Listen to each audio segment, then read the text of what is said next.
Hi అండి, నమస్తే. నా పేరు నాగలక్ష్మి. ఈరోజు మీకు కరివేపాకు పచ్చడి చూపిస్తున్నాను. దానికి కావాల్సిన ఇంగ్రీడియంట్స్, మెయిన్ ఇంగ్రీడియంట్ కరివేపాకు చాలా ఎక్కువ మోతాదులో కావాలి. కొంచెం పచ్చిమిరపకాయలు, మీరు తినే కారాన్ని బట్టి తీసుకోండి. చింతపండు, ఆయిల్, పసుపు, ఇంగువ, పోపు దినుసులు, జీలకర్ర, ఆవాలు, శనగపప్పు, మినప్పప్పు, ఎండుమిర్చి అండ్ సాల్ట్. ఇవన్నీ కావాల్సిన ఇంగ్రీడియంట్స్. మనం ముందుగా స్టవ్ పెట్టేసుకొని ఆన్ చేసుకొని ఒక ప్యాన్ పెట్టుకొని వేడి చేశాను. దీనిలో కొంచెం ఆయిల్ వేసుకొని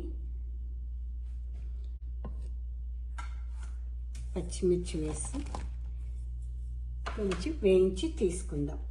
దీని మీద కాస్త మూత పెడితే మనకి అవి పేలకుండా ఉంటాయి. లో ఫ్లేమ్లో పెట్టి మాడిపోకుండా కొంచెం వేయించి తీసుకుందాం. మనకి పచ్చిమిరపకాయలు వేగిపోయాయి. ఇది ఒక బౌల్లో తీసేసుకొని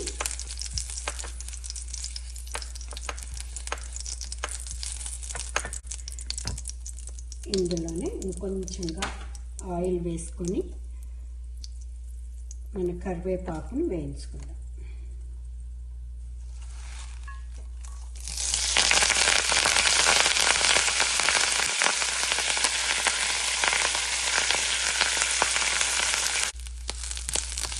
మనకి కరివేపాకు ఇలా వేస్తే చాలు.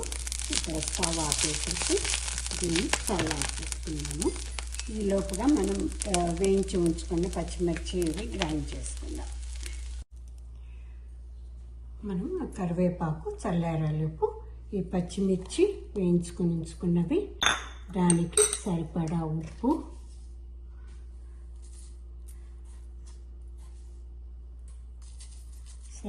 ఉప్పు, వేసేసి కొంచెం చింతపండు వేసి గ్రైండ్ చేసుకున్నాము. ఇవి గ్రైండ్ చేసుకున్న తర్వాత మిగతా కరివేపాకు ఇందులో వేసేసి గ్రైండ్ చేసుకోవచ్చు. ఇలా పచ్చిమిరపకాయల పేస్ట్ మనం చక్కచక్క గ్రైండ్ చేసాము. ఇప్పుడు దీనిలో మనం వేయించుకొని చల్లార్చుకున్న కరివేపాకు కూడా వేసేసి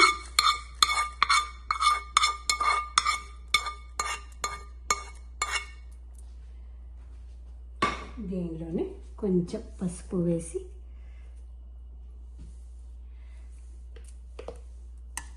మనకి ఇది కొంచెం డ్రైగా ఉంటుంది కాబట్టి మనకి పచ్చళ్ళలాగా కొంచెం పేస్ట్ లాగా వచ్చేలాగా కొంచెం వాటర్ వేసేసుకొని దీన్ని గ్రైండ్ చేసుకుందాం. ఇలా మనం మెత్తగా గ్రైండ్ చేసుకుని ఒక బౌల్లోకి తీసేసుకొని దీనిలో పోపు వేసుకుందాం. మనం ఇందులో కొంచెం ఆయిల్ వేసి వేడి చేస్తాను. ఈ లోపుగా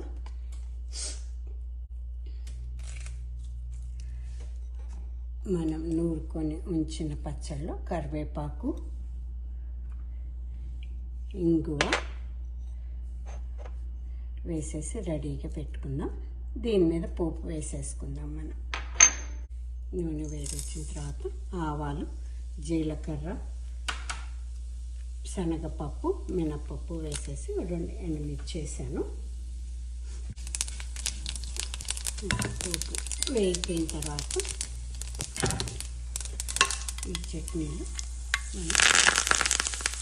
పోపు వేసేస్తాను.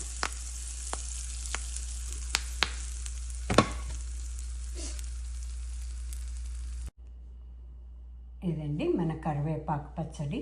ఊరికే పోపులలో వేసుకుంటూ ఉంటే మనం ఏరు పారేస్తూ ఉంటాము. ఇలా హెల్తీగా చేసుకుంటే మనకి దోశల్లోకి, ఇడ్లీలోకి, ఈవెన్ అన్నంలోకి కూడా బాగుంటుంది. చిన్నపిల్లలు కరివేపాకు మనమే పెద్దవాళ్ళమే వేరేస్తూ ఉంటాం కదా, పిల్లలు అసలు తినరు.